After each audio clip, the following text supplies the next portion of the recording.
Billionaire's daughter failed every test until a poor 7-year-old boy taught her to start from scratch, surprising everyone. Before we dive into the story, drop a comment below and tell us where you're watching from. Enjoy the story. Your daughter is unteachable. The words hit Richard Wellington like a physical blow. Dr. Patricia Hawthorne, the most expensive educational psychologist in Beverly Hills, sat across from him in her pristine office, delivering a verdict that no billionaire's money could overturn. "That's impossible," Richard said, his voice barely controlled. "Madison just needs the right approach. We haven't tried." "Mr. Wellington, I've tested over 3,000 children in my career. Your daughter has failed every single assessment. Math, reading comprehension, basic logic puzzles that 6-year-olds master easily." Dr. Hawthorne's clinical tone cut through his denial. She scored in the bottom percentile across all categories. In the waiting room, 8-year-old Madison pressed her ear against the door, her heart shattering with each word. She'd heard whispers before, from teachers, tutors, even her nanny, but never spoken so plainly. Unteachable. The word burned itself into her memory. 20 minutes later, father and daughter sat in their Bentley in complete silence. Madison stared at her hands, wondering why God had made her so different from other children. Why couldn't her brain work like theirs? Why did numbers swim on the page like fish she couldn't catch? "Daddy," she whispered, "am I stupid?" Richard's knuckles went white on the steering wheel. His little girl, his precious Madison, reduced to asking if she was stupid. All his wealth, all his power, and he couldn't fix this. "No, sweetheart, you're not stupid. We just haven't found the right teacher yet." Indeed. As they drove through downtown, past the gleaming towers of his business empire, Richard felt more helpless than when he'd started with nothing. At least then, hard work had been enough. Now, watching his daughter's spirit crumble test by test, failure by failure, he realized money couldn't buy what she needed most. They stopped at a red light near Riverside Elementary, a modest public school worlds away from Madison's private academy. Through the chain-link fence, children played during recess, their laughter carrying on the afternoon breeze. Madison watched a small Latino boy teaching a group of younger kids how to skip rocks in a puddle. He moved with such patience, demonstrating the technique over and over until each child succeeded. When the smallest girl finally made her rock skip 3 times, the boy's face lit up with pure joy. "Look, Daddy," Madison whispered. "He's teaching them." Something in her voice made Richard look closer. The boy couldn't be older than 7, yet he had a natural gift for explaining things, for making learning look effortless and fun. "That's nice, sweetheart," Richard said absently as the light changed. But Madison couldn't forget that boy's gentle smile, or the way he'd celebrated each small victory. In her world of expensive failures and clinical diagnoses, she just witnessed something magical, someone who believed anyone could learn. She didn't know that tomorrow their worlds would collide in the most unexpected way. The next morning, Madison's private driver took a wrong turn, avoiding construction on Sunset Boulevard. Instead of arriving at Prestige Academy's marble entrance with its manicured gardens and valet service, they found themselves outside Riverside Elementary, where children in worn but clean clothes streamed through simple metal gates, their laughter echoing across cracked asphalt. "Miss Madison, we need to get you to school," James said, checking his watch nervously. He'd been driving for the Wellington family for 8 years and had never been late. "Wait here, James," Madison said suddenly, her heart pounding with unexpected courage. "I want to see something." Before her driver could protest, she slipped out of the leather-seated Bentley and walked toward the playground, her designer uniform making her stand out like a peacock among sparrows. There he was, the boy from yesterday, sitting alone under a gnarled oak tree, patiently helping a younger child with a math worksheet. His concentration was so complete, so different from her expensive tutors who constantly checked their Rolex watches and seemed eager to escape. "You're teaching him wrong," Madison said, approaching them despite her racing heart. The words tumbled out before she could stop them, driven by months of frustration with failed methods. The boy looked up, revealing warm brown eyes that held no judgment, only curiosity. His smile was genuine in a way that Madison rarely saw in her privileged world. "Hi there, I'm Tommy Martinez, and you're probably right. I'm just 7 and learning too. What would you do differently?" Madison blinked, completely caught off guard by his kindness. At Prestige Academy, admitting ignorance meant social death, whispered mockery, and isolation at lunch tables. Here was a boy acknowledging his limitations with zero shame. I don't know. I'm terrible at math. Everyone says so." "Nobody's terrible at math," Tommy said simply, patting the grass beside him. "They just haven't found their way in yet. Math is like learning a new language. Some people need pictures, some need stories, some need to touch things. Want to sit with us?" Something in his voice, completely free of judgment, full of genuine curiosity and warmth, made Madison sink to the grass beside them, ignoring how her expensive pleated skirt would stain. For the first time in months, she felt safe enough to risk being wrong. "See this problem?" Tommy pointed to 7 plus 5, written in careful numbers on torn notebook paper. "Instead of thinking about numbers floating in space, think of it like your favorite things. You have 7 beautiful dolls, and your friend gives you 5 more for your birthday. How many dolls do you have total?" Madison's eyes widened as understanding flooded through her. 12, because I can actually picture my doll collection on the shelf in my room." Tommy's grin lit up his entire face. "Exactly.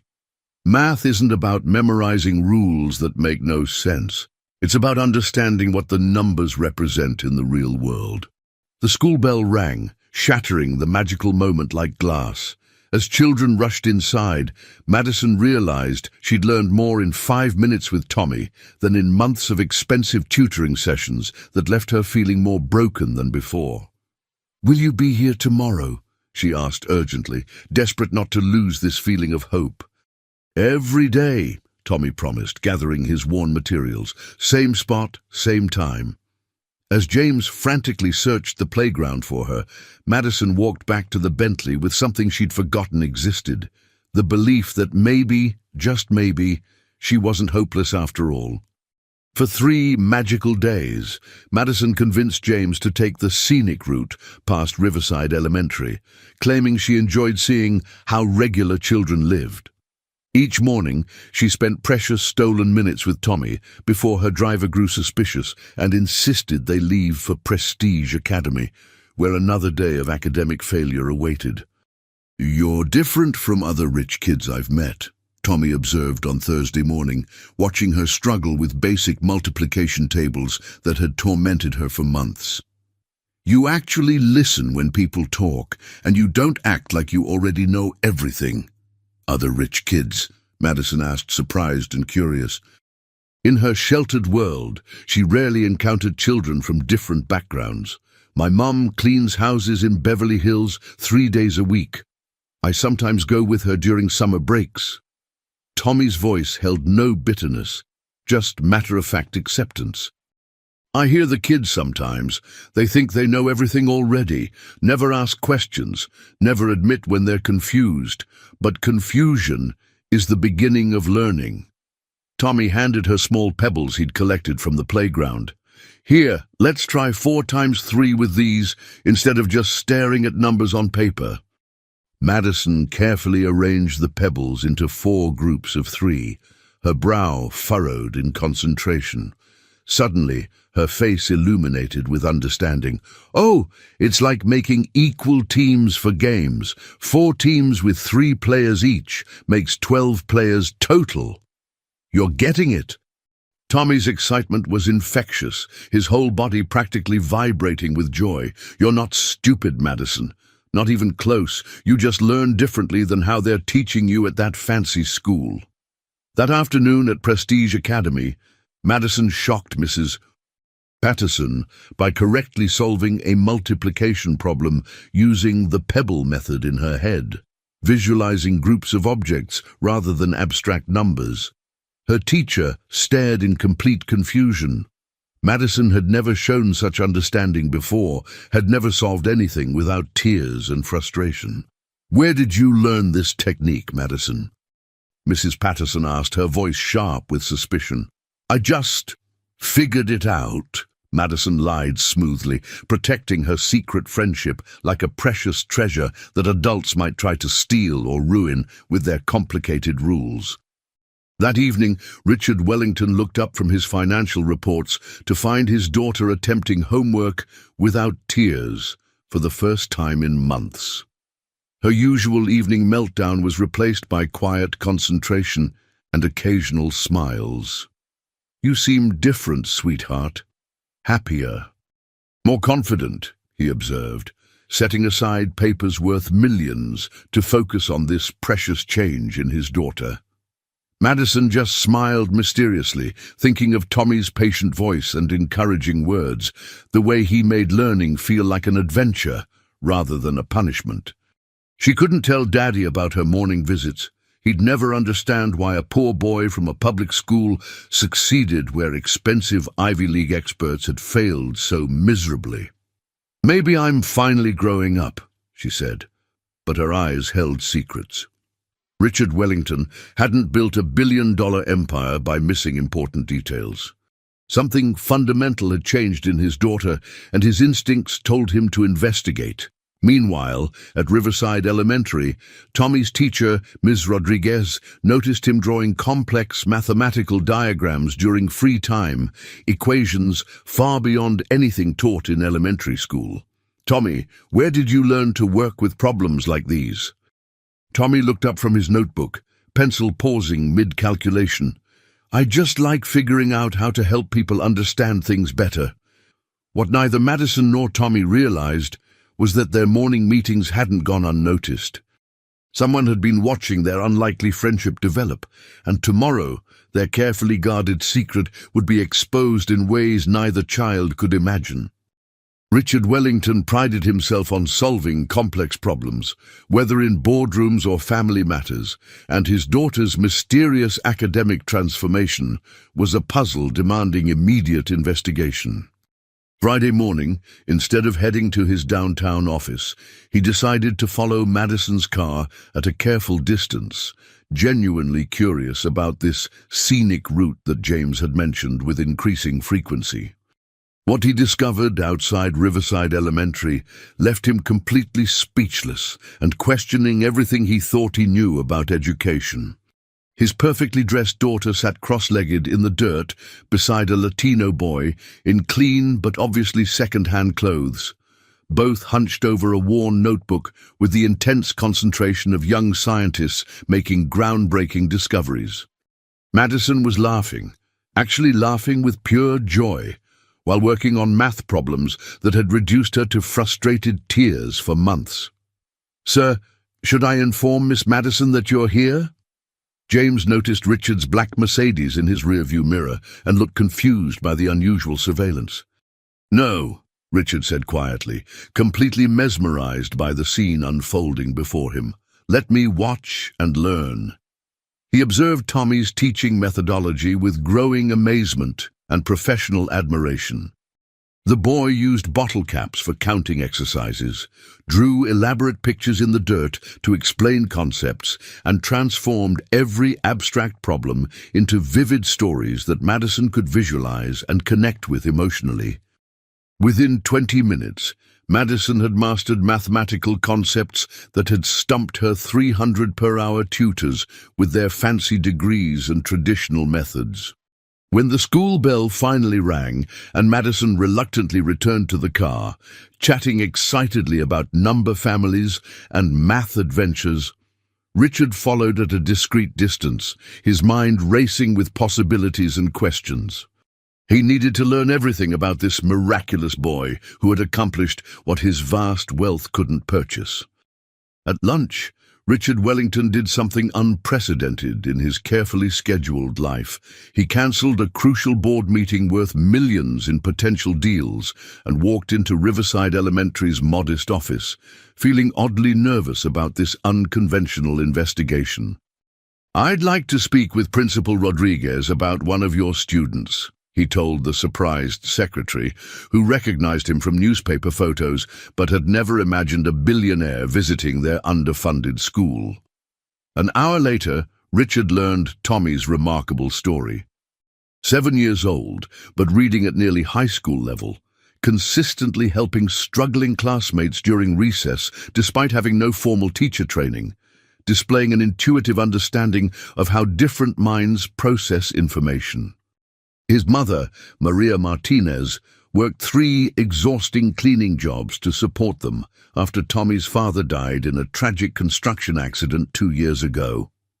"Tommy has an extraordinary gift for teaching," Principal Rodriguez explained, her voice filled with admiration and frustration. "But we don't have resources for advanced programs or specialized training. He's essentially educating himself while lifting up half our struggling students along the way." That evening, Madison practically bounced into Richard's home study, homework completed and spirits soaring higher than he'd seen in years. "Daddy, I got an A- on my math quiz today. Mrs. Patterson said it was the best work I've ever done." "That's absolutely wonderful, sweetheart. Tell me, how did you figure out those challenging problems?" he asked, already knowing but wanting to hear her version. Madison's confident smile faltered slightly. She'd been so careful to keep her meetings with Tommy completely secret, but something in her father's knowing expression suggested her elaborate charade might be crumbling. "I don't know what you mean," she said weakly, her voice betraying her anxiety. "Madison, I saw you with the boy from Riverside Elementary this morning. I know he's been helping you learn in ways that work for your mind." Madison's heart sank toward her stomach. Now Daddy would surely forbid her from seeing Tommy, and she'd inevitably return to being the unteachable girl who couldn't master anything, no matter how hard she tried. But Richard's next words shocked her to her core. "I'd like to meet this Tommy Martinez properly and learn about his remarkable teaching methods." Saturday afternoon, Richard Wellington stood nervously on the doorstep of a cramped apartment building in a neighborhood his security team had advised against visiting, feeling more anxious than before any high-stakes business negotiation or corporate takeover. Madison clutched his hand tightly, equally nervous about introducing her to completely different worlds and hoping they wouldn't clash destructively. "Mr. Wellington?" Maria Martinez opened the door, her eyes widening with shock and recognition. She'd cleaned his neighbor's massive Beverly Hills estate for 2 years, always entering through service entrances, never imagining the famous billionaire would visit her humble home. Please come in." Murnay, the small 2-bedroom apartment was spotless but heartbreakingly sparse. A worn couch with carefully mended cushions, a folding table serving double duty as dining room and study desk, and walls proudly covered with Tommy's academic certificates, Madison's improved math worksheets, and family photos showing happier times before tragedy struck. Tommy sat cross-legged in the corner, patiently helping his shy 6-year-old cousin, Maria Elena, with reading comprehension, his voice gentle and encouraging as he guided her through a picture book about friendship. "Tommy," Madison called softly, suddenly feeling self-conscious about her expensive clothes in this modest space. "This is my daddy, Mr. Wellington." Tommy stood gracefully and extended his small hand with remarkable composure and dignity that impressed Richard immediately. "It's very nice to meet you, Mr. Wellington. Madison's incredibly smart. She just needed someone to show her that numbers can be friends instead of scary enemies that attack her brain." Richard knelt to Tommy's eye level, studying this extraordinary boy who had achieved what teams of expensive educational experts had failed to accomplish. "Tommy, I understand you've been helping Madison discover her mathematical abilities." Yes, sir, but she's been teaching me things too, Tommy replied earnestly. Rich kids see the world from different angles than kids like me. It's really interesting learning about her perspective and experiences. What would you like to be when you grow up, son? Richard asked, genuinely curious about this child's dreams and ambitions. Tommy's dark eyes lit up with passionate intensity. A teacher, definitely. I want to help kids who feel stupid realize they're actually brilliant in their own special ways. Everyone learns differently. Adults just forget that sometimes and try to force square pegs into round holes. Richard glanced around the humble apartment, noting the stack of unpaid bills on the counter, the single space heater, the way Maria's hands bore deep calluses from years of cleaning other people's houses. A revolutionary idea began forming, one that could fundamentally change both families' futures. Tommy, what if I told you there was a way for you to teach many more children, to help kids like Madison who struggle and suffer in traditional educational settings? Maria stepped forward protectively, her maternal instincts activated. Mr. Wellington, we genuinely appreciate your interest in Tommy, but we're not looking for charity or handouts. This isn't charity, Mrs. Martinez. This is business, potentially revolutionary business. Richard's entrepreneurial mind raced with exciting possibilities. Tommy possesses a rare gift, the natural ability to reach children that conventional education systems fail completely. I want to study his methods and scale them. Madison watched this crucial conversation with growing excitement and hope. Could it really be possible? Could Tommy become her official teacher instead of their secret friendship? But Tommy's next innocent question stopped everyone cold and forced them to confront uncomfortable truths. Mr. Wellington, why did all those expensive teachers with fancy degrees fail Madison when helping her learn was actually pretty simple? The room fell into heavy silence.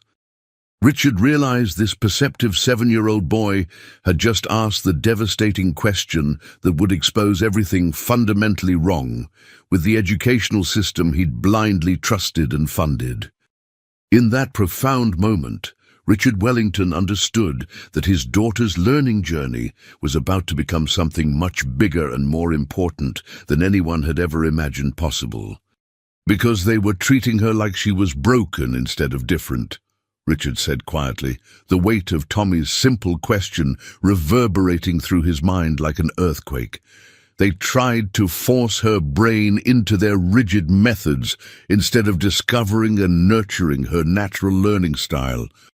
Tommy nodded with wisdom far beyond his 7 years. Madison's mind works in pictures and stories and connections. When I show her that 8x7 means 8 groups of 7 friends playing together, she understands immediately and remembers forever. But when teachers just write numbers on a whiteboard and expect memorization, they might as well be speaking an alien language that makes no sense. Maria Martinez watched this intense exchange with growing unease and protective concern. Rich, powerful people didn't visit her modest apartment to discuss educational philosophy unless they wanted something significant and potentially life-changing. Mr. Wellington, she said carefully, her voice steady despite her racing heart, what exactly are you proposing for my son? Richard looked at Madison, who was now helping Tommy's cousin sound out difficult words with patience she'd never shown before, and made the monumental decision that would alter all their destinies forever. I want to fund a completely experimental education program, he said, his voice gaining strength and conviction. Tommy would work directly with Madison and other children who struggled desperately in traditional academic settings. We'd carefully document his revolutionary methods, create new teaching materials based on his insights, and prove scientifically that every child can learn brilliantly when taught in ways that match their individual minds. Tommy's eyes widened with excitement and possibility. You mean I could actually help more kids like Madison? Kids who think they're stupid but just need different approaches? Hundreds of them initially, potentially thousands as we expand nationwide. Richard's excitement grew exponentially as the vision crystallized into concrete plans. We'd start small, a carefully controlled pilot program with 10 students who've been tragically labeled learning disabled or hopeless cases. If Tommy's methods prove consistently successful, we'd revolutionize education across the entire country. Madison jumped up with pure joy. "Daddy, that means Tommy could be my real teacher instead of those mean people who make me feel dumb." But Maria's expression darkened with worry and suspicion. "And what happens to Tommy's childhood and education? He's 7 years old, Mr. Wellington. He belongs in school learning and playing, not working for your business empire." He'd absolutely continue his studies, accelerated programs designed for gifted children, private tutors in every subject, access to the finest educational resources money can provide. Tommy would receive an education worthy of his extraordinary gifts, while simultaneously sharing those gifts to transform other children's lives. Tommy looked thoughtfully between his protective mother and the powerful businessman, understanding far more than any 7-year-old should about life-changing decisions and their consequences. This wasn't just about helping Madison anymore. This was about proving that a poor boy from the forgotten side of town could revolutionize how the entire world thought about learning and human potential. "Mom," Tommy said quietly, his voice carrying unusual gravity, "remember what you always tell me? That God gives everyone special talents specifically to help other people who are struggling?" Maria's eyes filled with tears as conflicting emotions tore at her heart. Her miraculous son was being offered opportunities she could never provide: elite education, financial security, the chance to change countless lives.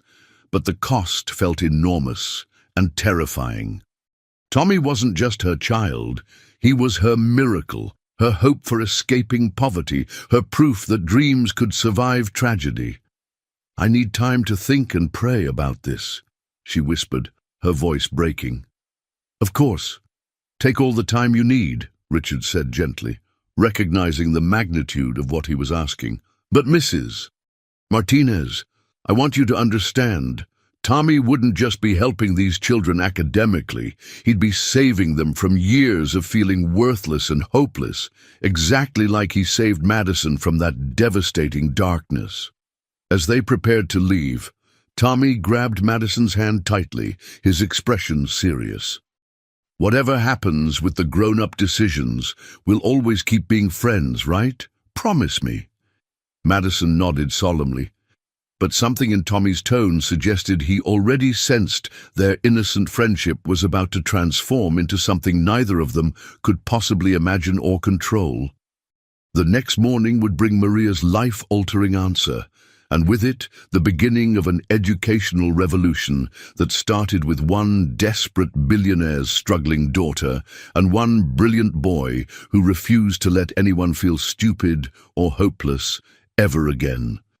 But first, there was something crucial about Tommy that Maria had never told anyone, a secret about his past that would make Richard's ambitious proposal infinitely more complicated and dangerous than he realized. Monday morning arrived with Maria Martinez sitting at her kitchen table, staring at Richard Wellington's business card while Tommy ate cereal and hummed happily, completely unaware that his future hung in the balance. She'd spent the entire weekend praying, pacing, and wrestling with the most important decision of their lives. "Mom, you look worried," Tommy observed, his perceptive eyes studying her face. "Is this about Mr. Wellington's offer?" Maria took a deep breath, knowing the time had come to reveal the truth she'd hidden for 2 years. "Tommy, before I give Mr. Wellington my answer, there's something about your father I never told you. Something about why he really died." Tommy's spoon paused midway to his mouth. "What do you mean? Daddy died in a construction accident." "That's true, but not the whole truth." Maria's voice trembled as painful memories surfaced. "Your father, Miguel, wasn't just a construction worker. He was fighting the school district because they wanted to put you in special education classes. They said you had severe learning disabilities and would never succeed in regular school. Tommy's eyes widened in shock. "But I love learning. I'm good at school." "You are now, mijo. But when you were 5, you couldn't read, couldn't write your name, couldn't count to 10. The teacher said you were developmentally delayed and wanted to separate you from other children forever." Tears flowed freely now. "Your father spent every evening teaching you himself, trying method after method until he found ways that worked for your beautiful mind." Tommy sat in stunned silence, processing this revelation. "So I was like Madison? Everyone thought I was stupid?" "Exactly like Madison. Your father discovered that you learned through movement and stories and hands-on activities. He created games and adventures that made learning magical for you." Maria's voice broke with grief and pride. The day he died, he was coming home from another meeting with the school board, fighting for other children like you. He was so exhausted from working construction all day and battling the system all night that he fell asleep driving. The weight of this revelation hung heavy in the small kitchen. Tommy had inherited not just his father's gift for teaching, but his passionate mission to help struggling children find their potential. "That's why you're scared about Mr. Wellington's offer," Tommy said quietly, understanding flooding his young face. "You think I might get hurt fighting the same battle that killed Daddy?" Maria nodded, unable to speak through her tears. Tommy stood up and hugged his mother tightly. "Mom, what if Daddy didn't die for nothing? What if this is how we continue his fight, but with powerful people helping us instead of fighting against us?" That afternoon, Maria called Richard Wellington with her answer. "Mr. Wellington, I'll agree to your proposal, but with one condition. You need to know the whole truth about my son before you make him the face of your revolution." An hour later, Richard sat in his office, completely stunned by Maria's story. Tommy hadn't just learned to teach struggling children. He was one himself. This changed everything, making the boy's achievements even more remarkable and the potential impact exponentially greater. But it also made him infinitely more valuable to people who might want to exploit or silence what he represented. Richard picked up his phone and made a call that would change the stakes forever. "Dr. Hawthorne? This is Richard Wellington. I need you to design the most comprehensive educational assessment battery you've ever created. We're about to prove that your diagnosis was wrong about more than just my daughter." 3 weeks later, the Wellington Foundation's new Education Innovation Center opened in a converted warehouse in downtown Los Angeles, deliberately located between Beverly Hills and East LA, neutral ground where different worlds could meet safely. Richard had spared no expense creating an environment that felt more like a discovery playground than a traditional classroom. Madison walked through the bright, open spaces filled with learning stations, interactive technology, and comfortable reading nooks, her heart racing with excitement and terror. Today, she would meet the 9 other children chosen for Tommy's experimental program, kids who, like her, had been labeled hopeless cases by traditional education. "Welcome to our learning adventure," Tommy announced to the small group of nervous children and skeptical parents. At 7 years old, he somehow commanded respect and attention naturally. "I know everyone here has been told they can't learn properly. I know because I was told the same thing just 2 years ago." A collective gasp echoed through the room. Parents exchanged shocked glances while children stared at Tommy with new hope flickering in their eyes. "The truth is, there's no such thing as a child who can't learn," Tommy continued, his voice carrying conviction beyond his years. "There are only children who haven't found their learning language yet. Today, we start discovering what language your brilliant mind speaks." "Doctor, Patricia Hawthorne observed from the corner, her clipboard ready to document what she expected to be another educational failure. She'd agreed to assess the program solely to prove that some children were indeed unteachable, protecting the traditional system from what she saw as dangerous false hope. Tommy began with Marcus, an 8-year-old African-American boy who'd been expelled from 3 schools for behavioral problems. Within minutes, Tommy realized Marcus wasn't defiant. He was kinesthetic learner, trapped in a sit-still-and-be-quiet environment. "Marcus, want to help me teach everyone about addition by building something cool?" Tommy asked. For the next hour, Marcus constructed elaborate block towers while learning mathematical concepts through physical creation. His behavioral problems completely disappeared when his hands were engaged and his mind was challenged appropriately. Dr. Hawthorne watched in growing amazement as Tommy transformed each problem child into an engaged learner. Sarah, labeled severely dyslexic, began reading fluently when Tommy showed her how letters could dance and tell stories. James, diagnosed with severe ADHD, focused for hours when lessons incorporated movement and rhythm. But the most remarkable transformation was in Madison herself.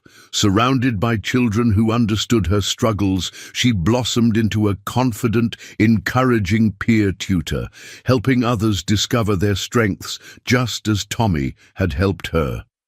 "This is impossible, Doctor," Hawthorne whispered to Richard as they watched 10 unteachable children engage in complex learning activities with joy and success.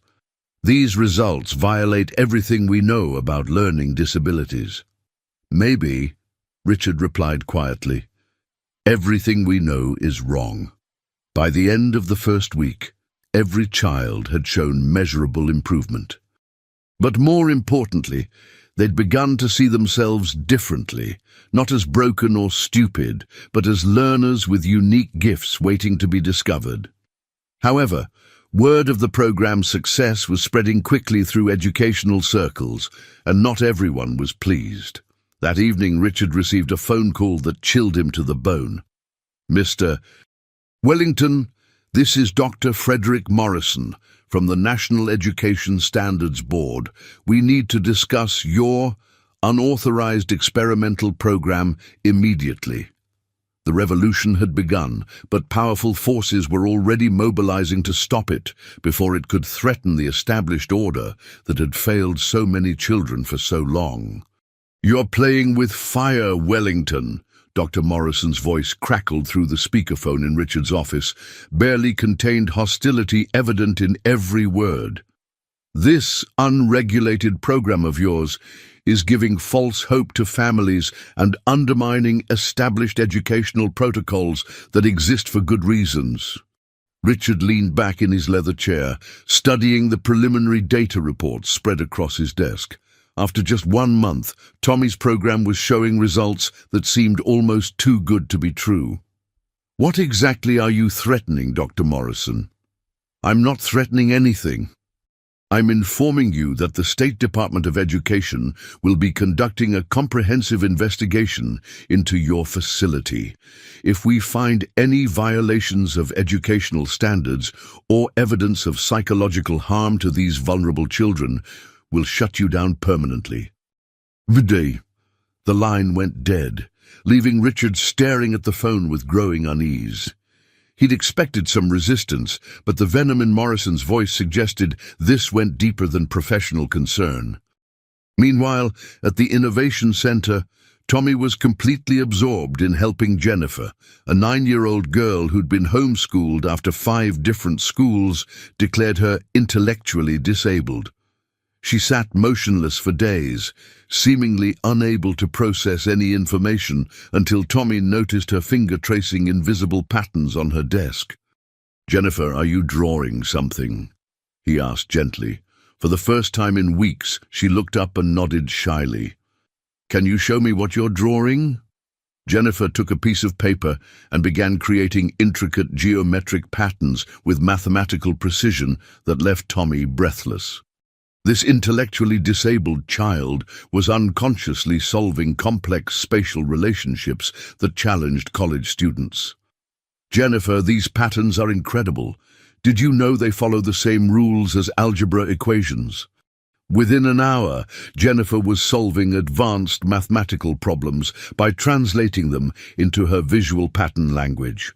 The disabled child was actually gifted in ways traditional testing couldn't measure. Madison watched this breakthrough with growing confidence in Tommy's methods, but also increasing worry about the adult conversations she'd overheard.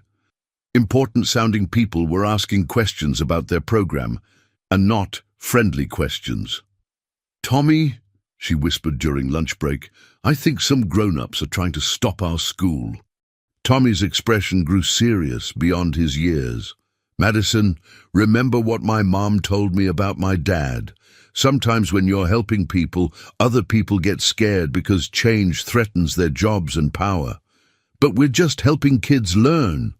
How could that be bad?" "It's not bad for kids," Tommy explained with wisdom that shouldn't exist in a 7-year-old. "But if we prove that lots of children aren't really learning disabled, then some adults who make money from keeping kids in special programs might lose their jobs." That afternoon brought unexpected visitors to the Innovation Center. Dr. Morrison arrived with 2 child psychologists, a state inspector, and a stern-faced woman with a briefcase full of legal documents. "We're here to conduct mandatory psychological evaluations of all children in this program," Dr. Morrison announced, his tone suggesting he expected to find serious problems. "We've received complaints that these children are being subjected to experimental techniques that could cause lasting psychological damage." Richard felt his protective instincts flare.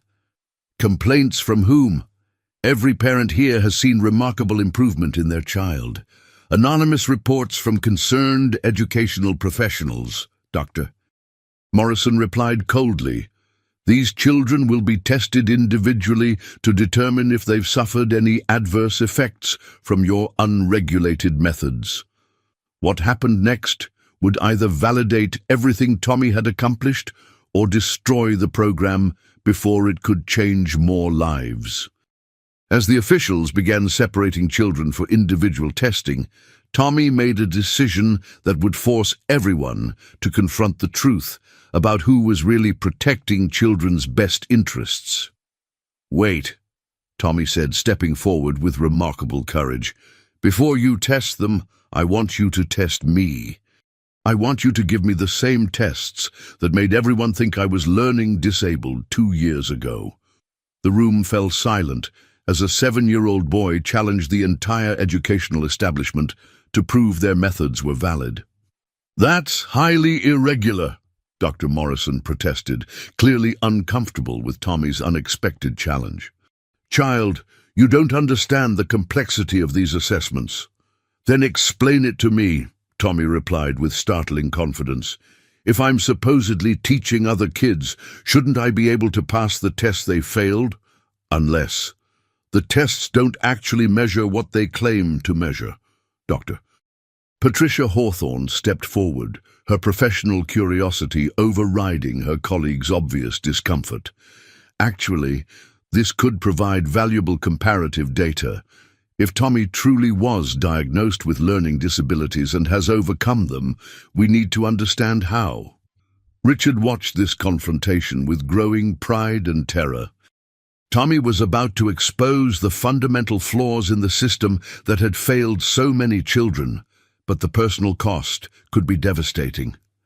"Very well," Dr. Morrison agreed reluctantly. "But when this boy fails these standardized assessments, we'll have definitive proof that your program creates false confidence rather than real learning." For the next 3 hours, Tommy underwent the same battery of tests that had labeled him developmentally delayed just 2 years earlier. Intelligence quotient assessments, learning disability screenings, behavioral evaluations, and academic achievement measurements designed to categorize children into neat, manageable boxes. Madison and the other children waited anxiously in the main learning space, while adults determined their fate in nearby conference rooms. The atmosphere felt like a courtroom where childhood dreams were on trial. When Tommy finally emerged from the testing room, his face was unreadable. Dr. Morrison and his team huddled over test results, their expressions shifting from confidence to confusion to something approaching shock. "The results are highly unusual," Dr. Morrison announced, his voice strained. "According to today's assessments, Tommy Martinez scores in the 99th percentile for intelligence, demonstrates advanced problem-solving abilities, and shows no signs of learning disabilities whatsoever." "But that's impossible," Dr. Hawthorne interjected, frantically shuffling through papers. His original diagnosis 2 years ago indicated severe developmental delays. Children don't just outgrow fundamental cognitive limitations. Tommy stepped forward with dignity that silenced the room. "Dr. Hawthorne, may I see my original test results?" With trembling hands, she handed him the file that had nearly destroyed his educational future. Tommy studied the documents for several minutes before speaking. "These tests measured how well I fit into your teaching methods, not how well I could actually learn. When you tested me for reading, you used words that meant nothing to a 5-year-old from my neighborhood. When you tested my math skills, you used abstract numbers instead of real-world problems I could relate to." He looked directly at Dr. Morrison. "You weren't testing my intelligence. You were testing my familiarity with middle-class cultural references and traditional teaching styles." "Udril."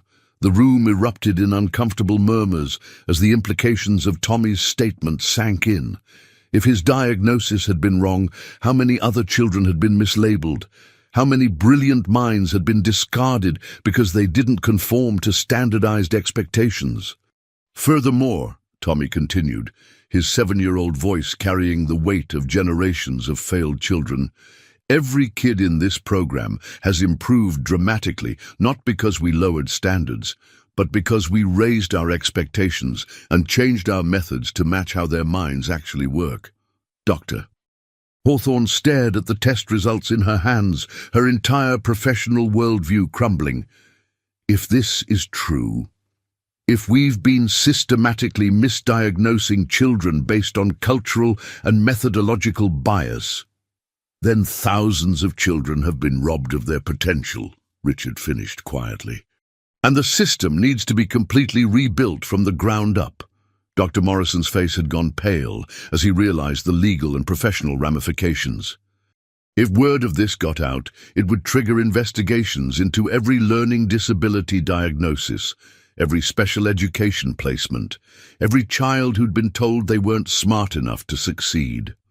"This conversation never happened," he said desperately.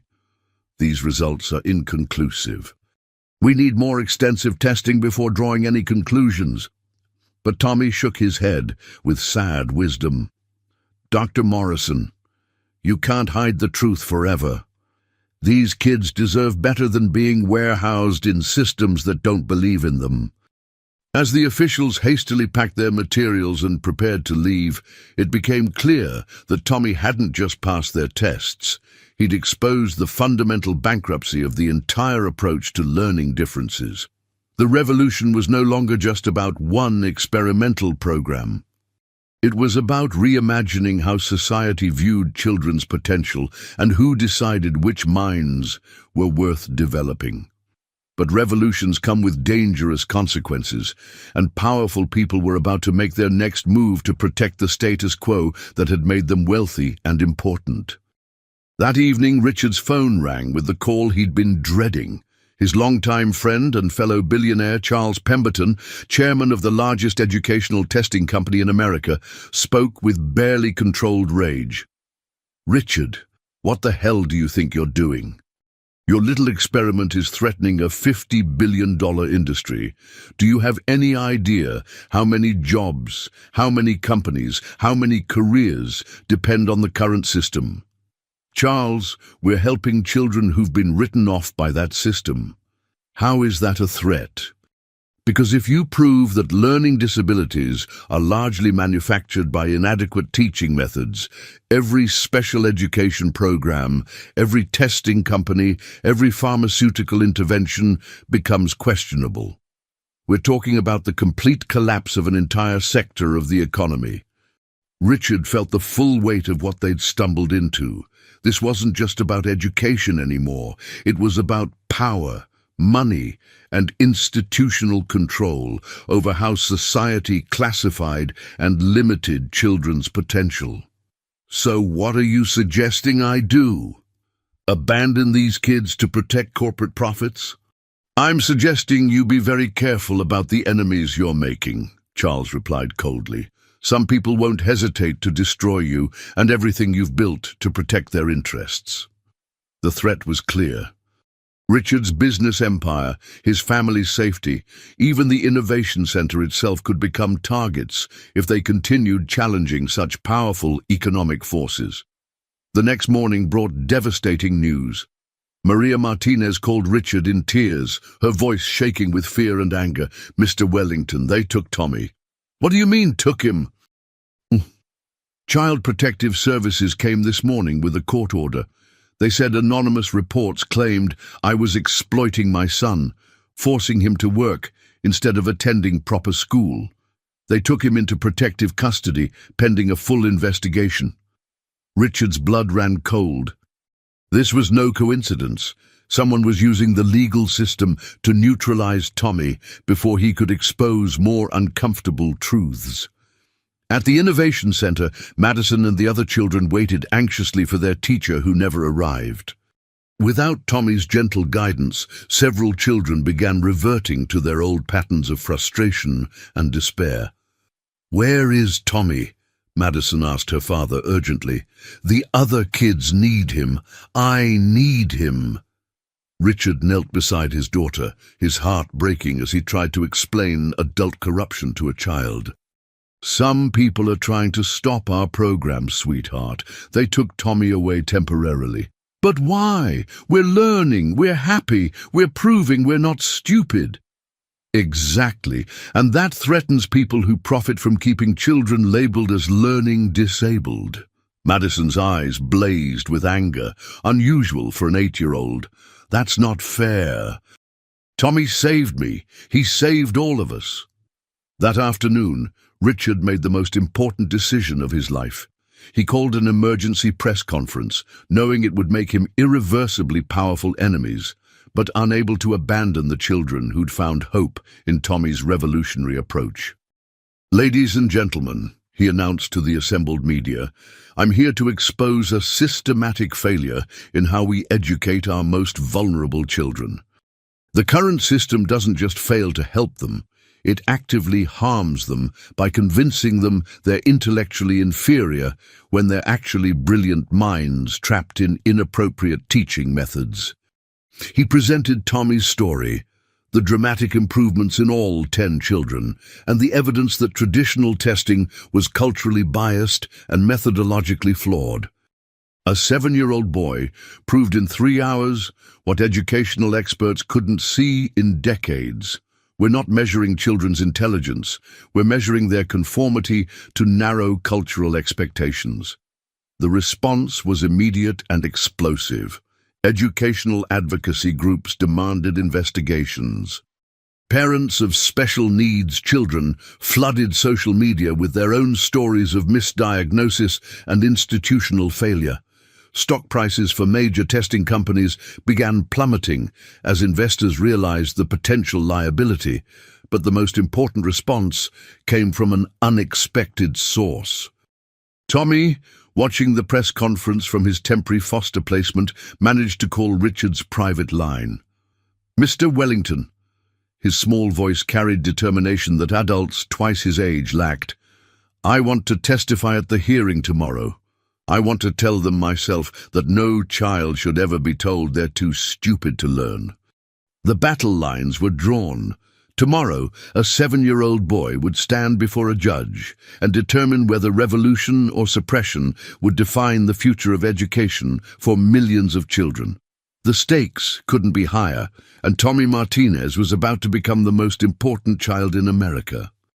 The courtroom was packed beyond capacity as Tommy Martinez, dressed in his only good shirt, walked steadily toward the witness stand.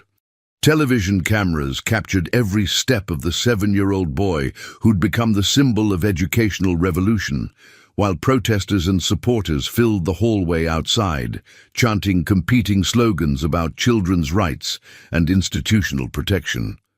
Judge Margaret Chen looked down at Tommy with a mixture of concern and curiosity. In 30 years on the bench, she'd never presided over a case where a child's testimony could potentially reshape an entire industry. "Tommy, do you understand why you're here today?" she asked gently. "Yes, Your Honor. I'm here because some adults think children like me are too broken to learn, and other adults think we're just learning differently. Today, we find out who's right." Dr. Morrison's attorney stood up aggressively. "Your Honor, this child has been coached by wealthy interests to undermine legitimate educational safeguards. His testimony should be dismissed as rehearsed propaganda." Tommy turned to face the lawyer directly, his young voice carrying startling clarity. "Sir, nobody coached me to fail those tests 2 years ago. Nobody coached me to feel stupid every day until my daddy taught me that my mind just works differently. And nobody coached Madison Wellington to cry herself to sleep every night until we became friends." From the gallery, Madison stood up spontaneously. "Tommy's telling the truth. He saved me from thinking I was hopeless forever." "And me," Marcus called out, rising from his seat. "I'm not a bad kid, I just needed to move while learning." One by one, all 10 children from the Innovation Center stood up, their parents' faces streaming with tears as they watched their formerly disabled children speak with confidence and intelligence that traditional education had never recognized. Judge Chen gavelled for order, but her own eyes were moist, watching this unprecedented display of childhood courage. Tommy continued his testimony with devastating precision. "Your Honor, I want to read you something." He pulled out a crumpled paper. "This is from my original diagnosis. Subject demonstrates severe cognitive limitations, inability to process sequential information, and probable intellectual disability requiring lifelong special assistance." He looked up at the packed courtroom. "That was me 2 years ago. Today I'm teaching other kids advanced math and reading skills. Either I'm the first miracle in medical history, or those tests were wrong about what I could do." Dr. Hawthorne rose from her seat, her professional composure finally cracking completely. "Your Honor, I wrote that diagnosis. I was wrong, completely devastatingly wrong. This boy's intelligence was never impaired. Our methods were impaired. Our understanding was impaired. Our biases were impaired." The courtroom erupted as the educational expert who'd built her career on learning disability diagnoses publicly admitted systematic failure. "Furthermore, Dr. Hawthorne continued, her voice growing stronger, "After reviewing Tommy's methods and results, I believe we've been misdiagnosing thousands of children annually. We're not identifying learning disabilities. We're creating them through inappropriate teaching approaches and culturally biased assessments." Dr. Morrison jumped up furiously. "Patricia, you're destroying your own career. Think about what you're saying." "I'm thinking about every child I've mislabeled," she replied firmly. "I'm thinking about Tommy's father who died fighting for his son's potential, while I was systematically crushing that potential with my ignorance." Tommy stepped down from the witness stand and walked directly to Dr. Hawthorne. In front of hundreds of witnesses, he extended his small hand and said, "Dr. Hawthorne, thank you for being brave enough to admit you were wrong. That's what real scientists do when they discover new truth." The moment was captured by every camera in the room, a 7-year-old boy offering forgiveness and wisdom to the adult who'd nearly destroyed his future. Judge Chen's ruling was swift and comprehensive. This court finds that the plaintiff's educational innovation program poses no harm to participating children and, in fact, demonstrates remarkable benefits. Furthermore, this case reveals serious questions about current diagnostic practices that warrant immediate investigation by state and federal authorities. She looked directly at Tommy. Young man, you've shown us that the greatest disability our educational system faces is its inability to recognize children's individual brilliance. Your courage in speaking truth to power gives me hope for the future. 6 months later, the Wellington Foundation's innovation centers had expanded to 12 cities across America. Tommy, now 8 years old, was officially recognized as the youngest educational consultant in history, working with teacher training programs nationwide while continuing his own accelerated studies. Madison Wellington had become valedictorian of her grade at Prestige Academy, not through special accommodation, but through teaching methods that honored how her mind naturally processed information.